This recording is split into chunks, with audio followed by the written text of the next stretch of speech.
Hey there, friend. I was just checking in with myself. One of those quiet bedtime moments where you try to remember if you actually accomplished anything today. When I caught myself staring at a certain object on my kitchen counter. And by object, I mean a fruitcake so dense, I'm convinced it has its own gravitational pull. Now, before you get worried, I'm fine. The counter is fine. The house is mostly fine. But the moment I received that mysterious fruitcake from Aunt Mildred, wrapped in tin foil, encased in ribbon, and humming with what I can only describe as ancestral energy, I knew I had a problem. A big, round, possibly geological problem. And yes, I may have tried to get rid of it. Quietly, respectfully, secretly. But the universe had other plans. Loud plans. Settle in with me, get cozy, maybe loosen your shoulders a bit. Because tonight, I'm going to tell you how a single fruitcake managed to outsmart me, outlast me, and possibly outlive us all. I'm so glad you're here for this one. I should start by saying that Aunt Mildred is a lovely woman. Truly. A gentle soul with a laugh that sounds like a teapot trying its best. But she also has a very specific tradition. Every year, without fail, she sends one member of the family a fruitcake. And not just any fruitcake, the fruitcake. The same recipe she swears was handed down from her great-great-something, who apparently believed that desserts should be durable enough to withstand weather events. Exactly what kind of weather events she never clarified. This year, the chosen family member was me. Now, at first I wasn't suspicious. Packages arrive all the time. Daisy gets her treats. Linda gets whatever new herb-infused lotion she's experimenting with. I get bills shaped like disappointment. But this package was different. Square, heavy, ominously quiet. The kind of quiet that makes you think the object inside is thinking. I picked it up in my arm. My whole arm dropped like I had just grabbed the corner of a baby grand piano. "Linda," I called. "Did you order a small meteor?" She poked her head around the hallway corner, holding a mug of peppermint tea and wearing that expression of hers that says, "Henry, I adore you, but what have you done now?" "What is that?" she asked. "I'm hoping not explosive," I said, placing the box on the counter with care, usually reserved for fancy china or live bees. Linda squinted at the address label. "Oh no," she murmured. "It's fruitcake season." I swear the room temperature dropped 3 degrees. Now listen, I don't want to badmouth fruitcake. Some people love it. Some people are passionate about it. Some people even enjoy eating it on purpose. I respect them deeply, from a distance. But this fruitcake? This one was different. I could feel it through the cardboard, the way you can feel an old fridge humming or a cat judging you. I opened the box and there it was. Aunt Mildred's masterwork. Round, dense, glossy in a way no dessert should be, studded with candied fruits that looked like ancient gemstones, wrapped in a ribbon that seemed unnecessarily brave. I swear it winked at me. "Oh boy," Linda said, stepping back just slightly, the same way she does when I hold power tools. Daisy wandered in at that moment, took one sniff, sneezed, and left the room. Daisy loves all food. Daisy once ate a sock with enthusiasm. Daisy turning down fruitcake? Alarming. I tried to be polite. Truly, I did. I thanked Aunt Mildred over voicemail, using the tone you use when someone gives you a ceramic rooster you cannot throw away but desperately want to. But once that call was made, I began strategizing, not to harm the fruitcake, just to relocate it, quietly, with dignity. First attempt, the pantry. I placed it on the bottom shelf, tucked behind the rice cooker we never use and that one jar of olives that has survived 3 presidential administrations. I stepped back, closed the door, felt good about myself. 10 minutes later, I opened the fridge for a snack and nearly dropped a jar of pickles. The fruitcake was sitting on the top shelf. "How?" I asked it. It did not reply, but I swear its candied cherries were glossier. "Linda," she walked in, saw it and sighed. "You didn't put it there?" "I put it in the pantry." "Well," she said gently, "maybe you misremembered?" I did not misremember. I also didn't want to admit I was beginning to believe the fruitcake had opinions.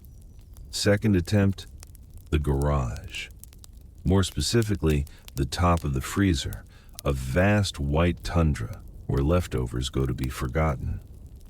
If anything could neutralize fruitcake energy, surely it was the sub-zero purgatory of the garage freezer. I placed it there, dusted off my hands, and congratulated myself. A job well done. A man solving a problem. But that night, as I brushed my teeth, I heard Linda call from the kitchen. "Henry?" There was a tone that suggested something had gone very much wrong. I walked out. The fruitcake was on the dining table, in the center, like a centerpiece that had invited itself. "It's back," Linda whispered. Daisy barked once, the bark of someone declaring, "I want no part of this." I approached it cautiously, like one approaches a turtle you suspect might be magical. "Listen," I murmured, "I respect your resilience, but this is getting strange." The fruitcake gleamed. At this point, any reasonable person would consider simply eating it. But I am not a brave man. I'm not a man who volunteers to suffer candied citron. I'm a man who once thought gingerbread was too intense. So I did what any responsible adult would do. I waited until morning, and then I attempted something bold, a discreet rehoming. There's a neighborhood food share table some folks use. You know, the kind where people leave their extra tomatoes or banana bread or mysterious jars of pickled something. It's community spirit at its finest. I placed the fruitcake gently on the table. I backed away slowly. I even saluted, which felt appropriate for the occasion. I walked home with a lightness in my chest, a man free of burden, a man who had done the right thing. The fruitcake was on my porch when I arrived, not on the side, not tilted or dropped, centered, perfectly centered, facing the front door like a very patient visitor. A neighbor jogging by called, "Morning, Henry. Fancy new doorstep decoration." I laughed in that way you do when you're trying not to scream into the sky. Linda opened the door behind me. "Aw, sweetheart, it followed you home." "I'm being haunted by baked goods," I said. "You should write that in your journal." And that's when I realized something important. I wasn't dealing with a dessert. I was dealing with destiny or catastrophe, often the same thing. But remember, I still hadn't opened it. Not really, not a slice, not a single test poke. I figured I had 3 options. 1, eat the fruitcake and risk becoming part stone myself. 2, call Aunt Mildred and confess defeat. 3, outsmart the fruitcake. Naturally, I chose option 3, which is how I found myself late that evening, sitting at the kitchen table with a notebook, sketching what can only be described as a tactical removal plan. Step 1. Distraction. Step 2. Distance. Step 3. Disposal. Gentle disposal, eco-friendly disposal. Step 4. Pretend nothing happened. But the fruitcake. Oh, the fruitcake had its own plan. Because just as I put the notebook down and reached for a pen, I heard a soft thunk. The fruitcake had shifted. By itself. Only an inch, but enough. Enough to say, "Nice try, Henry." I looked at it. It looked at me, and we both knew this was far from over. And tomorrow was the day the real chaos began. The next morning began the way all dangerous mornings do, deceptively normal. Sunshine through the blinds, coffee brewing. Daisy snoring softly on her back like a tiny, furry chandelier. I shuffled into the kitchen, rubbing sleep from my eyes. And there it was. The fruitcake, sitting politely in the middle of the floor, as if it wanted to chat about its weekend plans. "Good morning to you too," I muttered. Linda wandered in behind me, tying her robe. She squinted at the scene. "Why is it lower?" "I think it's migrating," I said. Linda sipped her tea without blinking. "Well, at least it's polite about it." I knew then, this was the day. The day I would launch my most ambitious plan yet. Operation Fruitcake Freedom. A plan so daring, so bold, so excessively overthought that even the fruitcake, with its mysterious powers and faintly smug glisten, wouldn't see it coming. The mission began at 10 a.m., after I'd fortified myself with 2 cups of coffee and 1 motivational pep talk from Daisy. She didn't say anything, of course, but she did lean on my shin like, "I believe in you, Dad, even though you make questionable choices." First step. Distraction. Now, distracting a fruitcake is tricky. It doesn't have eyes, ears, or a known nervous system. But I figured if it had enough sentience to relocate itself across various household surfaces, it probably had preferences. And if it had preferences, maybe I could confuse it. So I placed 3 decoy fruitcakes around the kitchen. Not real ones. I'm not made of nerves of steel, but elaborately wrapped cardboard circles I'd painted the night before. Each labeled in tiny letters, "Totally real fruitcake, please pay attention." Linda walked in mid-placement and stared. "What?" she said slowly. "Are you doing?" "It's a sting operation," I said. She blinked twice. "Of course it is." Daisy wandered by, sniffed one of my decoys and looked at me like, "This is why Linda handles the taxes." Once my cardboard army was arranged, I turned back toward the original fruitcake, only to discover it had moved again. It was now perched on a kitchen chair, watching the decoys, judging them, judging me. "Okay," I whispered, "you win this round." But I wasn't giving up. No, I had bigger plans. It was time for distance. My intention was simple. Get the fruitcake out of my house by physically removing it, preferably far away, preferably somewhere with firm boundaries, like a municipal dump or a secure museum vault. But I knew it wouldn't be easy. I needed backup. Enter my coffee buddies. Now, these are the folks who meet me every Thursday at the cafe down the street. Gentle people. Nice people. People who think my life is mostly normal. I called them anyway. "Guys," I whispered when they picked up, I need help with something. Heavy. Like emotional heavy? Asked Tom. No, I said. Fruitcake heavy. Silence. Then a sigh. Henry, said Marcus. What did you do? Nothing, I protested. The fruitcake is doing things. Another silence, the kind of silence that contains many unspoken suspicions. Finally, Marcus said, We'll be there in 10 minutes. Bring gloves. They arrived fully prepared. Hiking gloves, work boots. One of them even brought tongs. I appreciated their commitment, even if the tongs made me a little nervous. We circled the fruitcake like it was a campfire we didn't trust. Marcus leaned in. Looks weirdly shiny. It's always shiny, I said. Shiny with intent.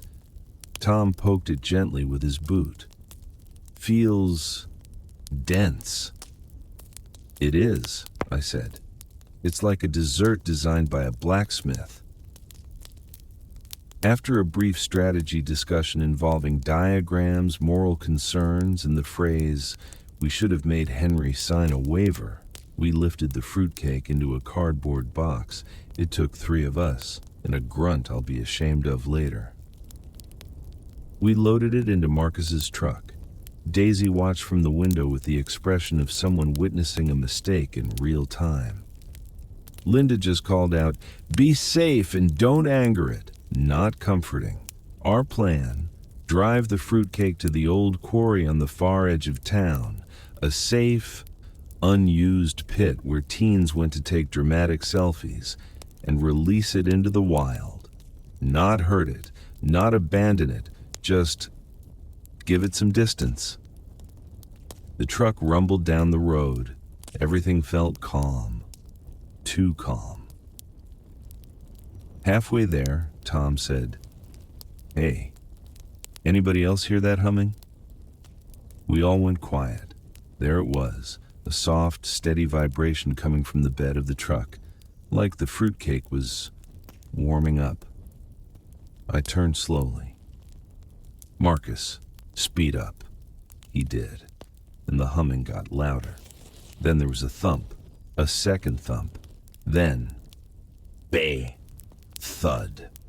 The fruitcake launched itself upward, punched through the closed cardboard box, bounced once, and hit the inside of the truck bed with the force of an ambitious raccoon. "It's moving," yelled Tom. "I told you," I yelled back. "Why is it moving?" he yelled again. "Ask Aunt Mildred," I cried. Marcus swerved to the side of the road, tires screeching. We bailed out like firefighters evacuating a flaming piñata. The truck bed went silent. We approached, and there it sat, the fruitcake, perfectly still, perfectly round, perfectly smug. "This," said Tom, "is not food." "No," I said quietly, "it's a lifestyle." We regrouped on the shoulder of Elm Road, sweating, panting, and deeply reevaluating our priorities. "Okay," said Marcus at last. "New plan, drop it at the dump." "No good," I said. "It'll find me. It always finds me." Tom scratched his chin.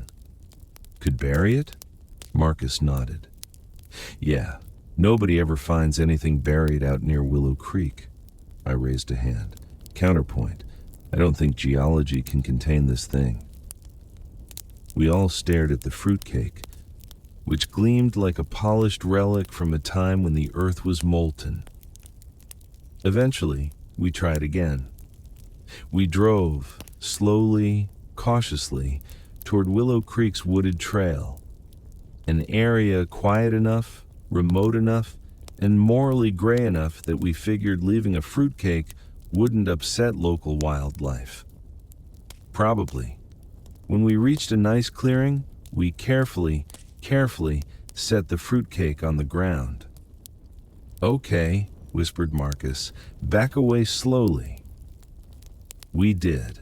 5 steps, 10 steps, no movement, no humming. Tom exhaled.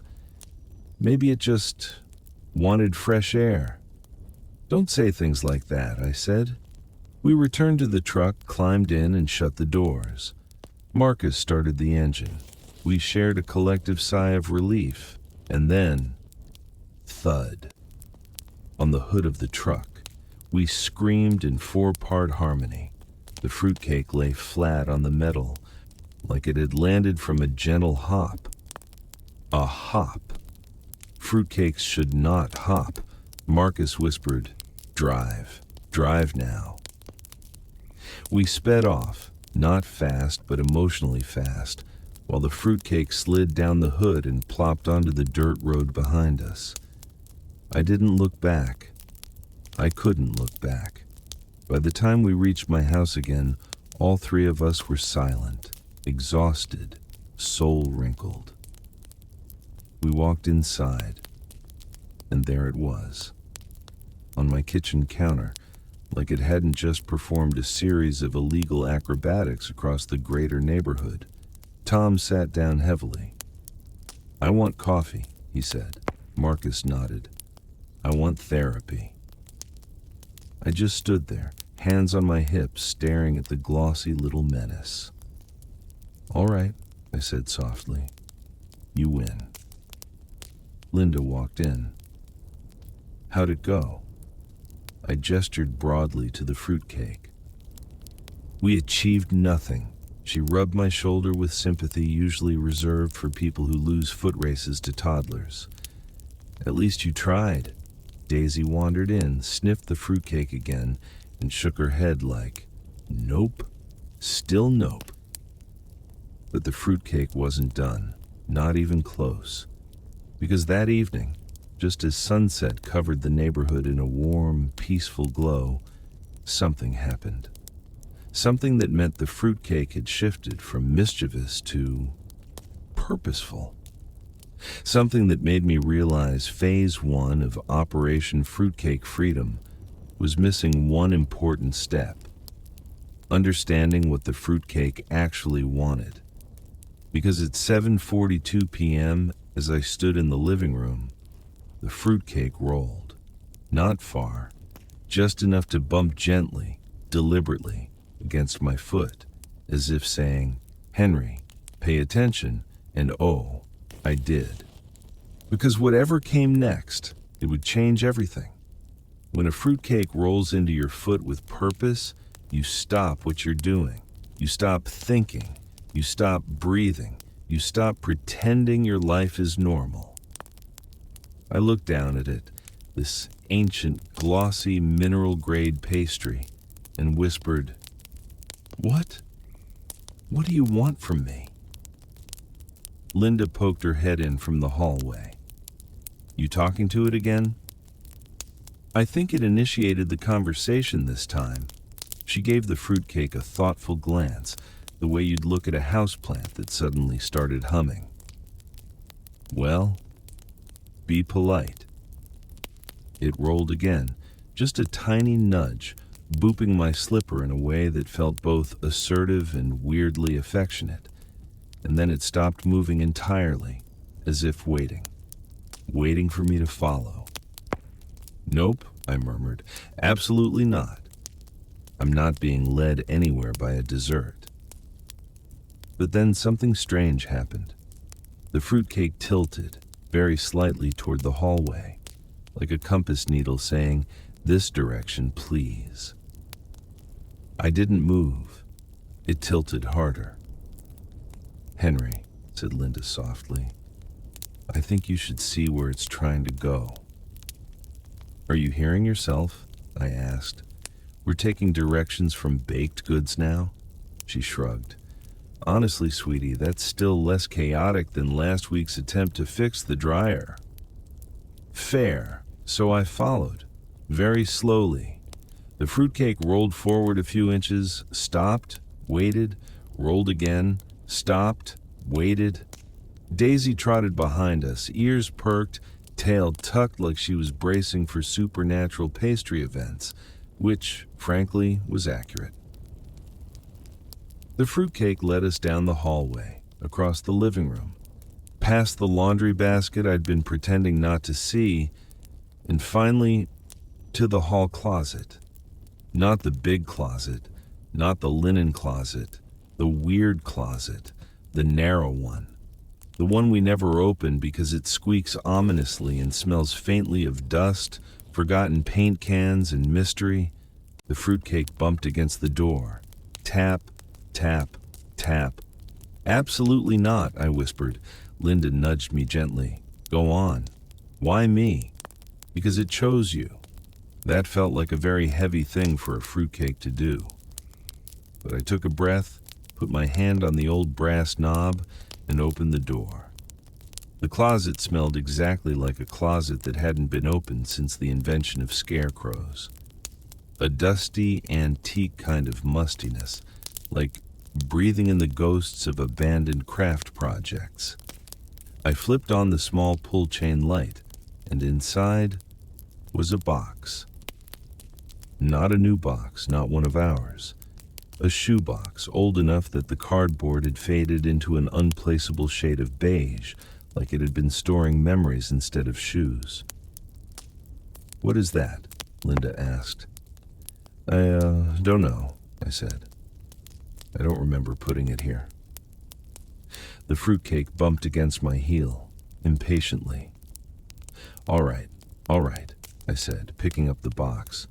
It was surprisingly light, almost empty. I set it on the hallway rug and lifted the lid. Inside were three things. 1, a photo, old, grainy, curling slightly at the edges. 2, a folded note yellowed with time. 3, a small metal key. I picked up the photo first. It was Aunt Mildred, younger, smiling, standing in a kitchen that looked like something from a retro cookbook. And next to her was... "That's your Uncle Gerald," said Linda, peering over my shoulder. "Yes," I said slowly, "but he hated fruitcake." And yet in the photo, Gerald was laughing, holding a fruitcake proudly like it was a newborn baby or a trophy he'd earned in a baking tournament. I unfolded the note. The handwriting was unmistakably Aunt Mildred's, looping, dramatic, and slightly tilted, like each sentence had more enthusiasm than structural integrity. "My dear Henry, if you're reading this, it means the fruitcake found you." I stopped reading. Linda gasped softly. "She knew," I continued. "You must understand, this is no ordinary family recipe. It carries a history. Some say a blessing, some say a curse. Your Uncle Gerald never quite figured out which, but he believed the fruitcake chooses its next guardian when it senses someone is ready."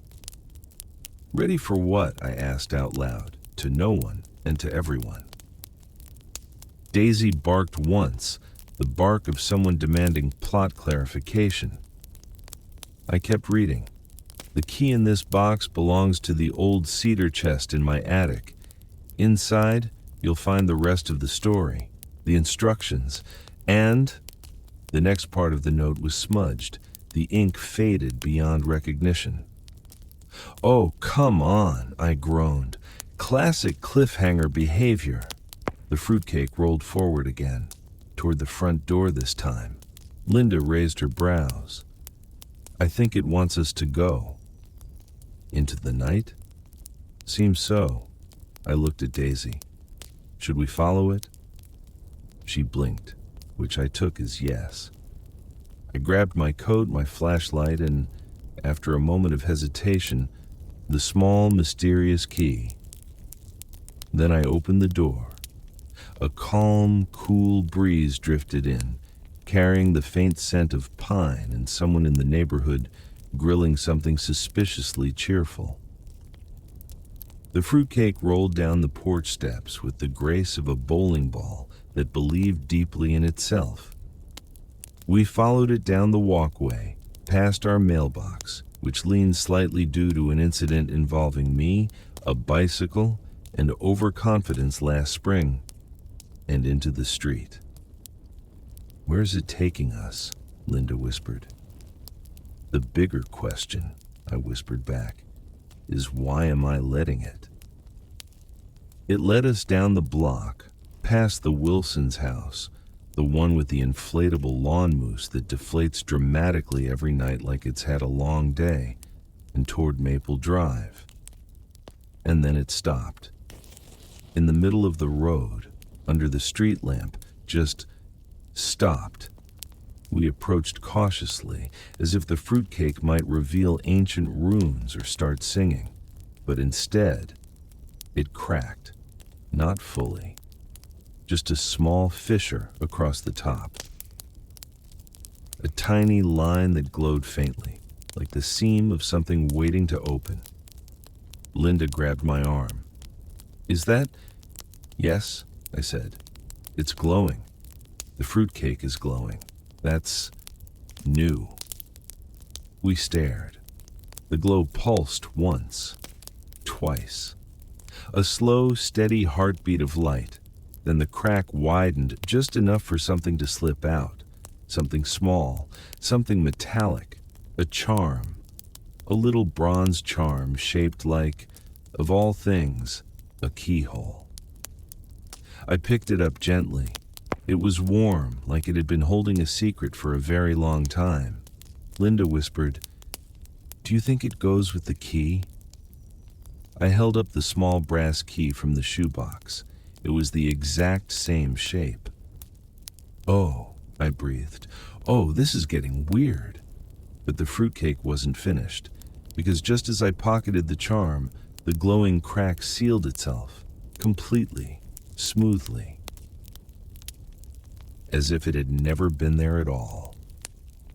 The fruitcake stopped glowing, stopped moving, became, once again, simply a fruitcake, or at least the extremely unsettling appearance of one.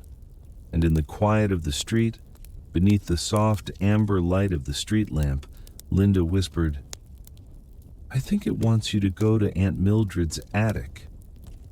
My stomach sank. "Oh no," I said. "Absolutely not.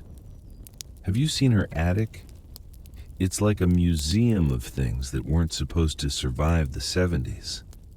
But the note said, I know what the note said, but I've been in that attic. There are mannequins with wigs and a trunk labeled special occasion capes."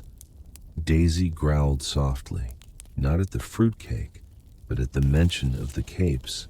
She remembered too. Linda squeezed my hand gently. "You can't ignore this, not anymore." And I knew she was right. Because whatever mystery was locked inside that cedar chest, whatever story Aunt Mildred had tried to leave behind, whatever purpose the fruitcake had, it wasn't done with me. Not yet. And the worst part, I had a sinking feeling that the chaos so far, all the rolling, the relocating, the humming, the dramatic appearances, weren't the real crisis. They were the warm-up. The fruitcake had given me a key. It had given me a clue. And it wanted me to face something waiting in that attic. Something old, something important, something Mildred had never said out loud.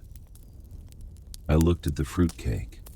It gleamed faintly in the streetlight, as if watching me make up my mind. "All right," I whispered. "I'll go." The fruitcake didn't move, but I swear, it looked satisfied. And that's when I realized, whatever was waiting for me in Aunt Mildred's attic, it wasn't just going to explain the fruitcake. It was going to change things, more than I was ready for, more than I wanted, but definitely more than I could escape now. If you've never stood outside Aunt Mildred's house at night, let me paint the picture. Every window glows with warm yellow light. The porch smells faintly of cinnamon and something that might be mothballs. And the wind always sounds like it's trying to tell you a secret but can't quite get the words out. Linda squeezed my hand. Daisy sat in the back seat staring out the window like a tiny guard dog who had absolutely had enough of fruitcake-related nonsense. And me? I was holding a glowing keyhole charm in one pocket, a mysterious brass key in the other, and a sense of dread that felt about 3 sizes too large. We stepped out of the car. The fruitcake, because of course it insisted on coming, rolled down the driveway like it had been here 1,000 times, like it knew where it belonged. I rang the doorbell. Nothing. Rang again. Still nothing. Then, from somewhere inside the house, a soft click echoed, followed by the slow creaking open of the front door. "Oh, good," I whispered. "Haunted architecture. Very comforting." We stepped inside. Aunt Mildred's house was exactly as I remembered it. Floral wallpaper, lace curtains, and more decorative roosters than any one human should legally possess. But it was quiet. Too quiet. No teapot laughter, no humming. Not even her usual chorus of ceramic cat figurines rattling ominously. The fruitcake rolled straight toward the staircase. "Here we go," Linda murmured. We followed it up the stairs, past the framed family photos, all of which showed Aunt Mildred smiling like she knew secrets, which apparently she had. At the top of the landing stood the attic door. It was closed. The fruitcake bumped it once. Oiten. The door swung open with a sigh, like even the house was dramatically invested in this moment. We climbed inside. I don't know what I expected. Dust, old furniture, maybe a collection of forgotten hats. But what I didn't expect was how warm it felt. Cozy even, as though someone had been here recently. In the center of the attic sat the cedar chest. Large, polished, familiar in a way I couldn't quite place. The fruitcake rolled to its side and stopped beside it, like a loyal guard. "All right," I whispered. Moment of truth. I knelt beside the chest and examined the lock. It was old but sturdy, shaped like the keyhole charm I'd found inside the glowing fruitcake fissure. I took a slow breath, slid the charm into the fitting. It clicked into place with an almost musical sound. Then I inserted the brass key, turned it. The chest popped open. Inside were quilts, dozens of them, layered, colorful, hand-stitched quilts, arranged like someone had been protecting something beneath them. Each one smelled faintly of lavender and nostalgia. I lifted the first quilt, then the second, then the third. And at the bottom of the chest was a notebook, a thick one, leather-bound, with a ribbon marking the first page. I opened it. Aunt Mildred's handwriting flowed across the paper in looping sentences. "My dearest Henry, if you're reading this, then the fruitcake has chosen you, just as it chose me. And before me, Gerald, and before him, our grandmother Ruth." Oh, that was comforting. A multi-generational dessert conspiracy. This fruitcake is not a burden, but a guide, a protector. It stays with the family member who needs it most. It will stay until you've completed the task it has sensed in your heart. I blinked. "What task?" I whispered. Linda leaned in. "Keep reading." You see, Henry, everyone in our family has had a turning point, a moment when they were overwhelmed, stuck, or afraid to take the next step. The fruitcake comes to us when we need courage. Courage? I looked at Linda. "I have courage," I said weakly. Linda raised an eyebrow. "Do you?" I pretended not to hear her. I kept reading. Gerald needed courage to propose. I needed courage to start my bakery. Your grandmother needed courage to leave her old job and chase the life she wanted. I swallowed hard. and now it has chosen you. But why? I whispered. Daisy leaned her head on my knee. Linda squeezed my shoulder. The fruitcake gleamed faintly. And suddenly, I knew. I had been avoiding something big, something I hadn't even admitted out loud yet. I said slowly, I think it wants me to write that book. Linda's face softened. Henry, you've been talking about that book for years. Exactly, I groaned. Talking about it, not writing it. Huge difference. The fruitcake gave a single deliberate roll, as if saying, finally. Aunt Mildred's letter continued. Fear hides itself well, Henry. Sometimes in busyness, sometimes in excuses, sometimes in fruitcake. Whatever you've been putting off, whatever dream feels too big, trust yourself. The fruitcake will stay until you begin. And then, it will move on. I closed the notebook. My throat tightened a little in that way where your heart tries to say, hey, big emotions coming through. Please hydrate. Linda knelt beside me. So, do you want to write it? I did want to write it. I'd been telling stories for years, to friends, to neighbors, to anyone who'd listen. I'd even started one once, but tucked it away when life got busy, and I convinced myself no one needed another rambling tale from Henry. But the fruitcake believed in me. Aunt Mildred believed in me. Linda believed in me. And Daisy, well, Daisy believes in snacks, but I still count her emotional support. I guess I'm doing this, I whispered. Linda hugged me softly. I'm proud of you. The fruitcake rolled backward, just a few inches, like it was giving me space.